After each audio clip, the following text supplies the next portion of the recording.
Le terrain n'est pas stable. J'ai donc fait des plots béton par 45 sur 45 et 25 de hauteur. Je mets le géotextile ainsi que mes pierres réglables. La section de mes pans d'extrémité est de 70 par 225. Bien vérifier le niveau. Ensuite, je viens visser tous mes sabots.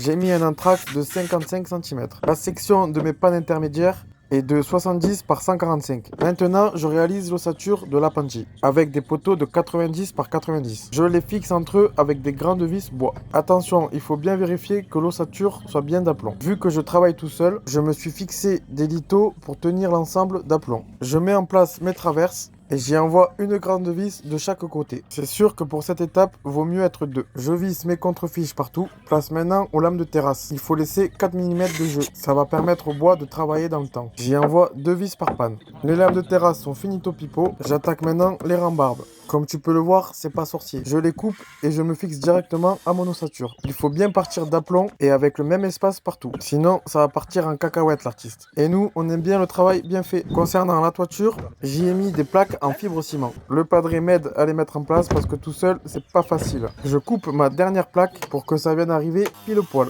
Et là, c'est cool, avec une coupe, j'en fais deux. Regarde-moi ça, comment ça biche, champion.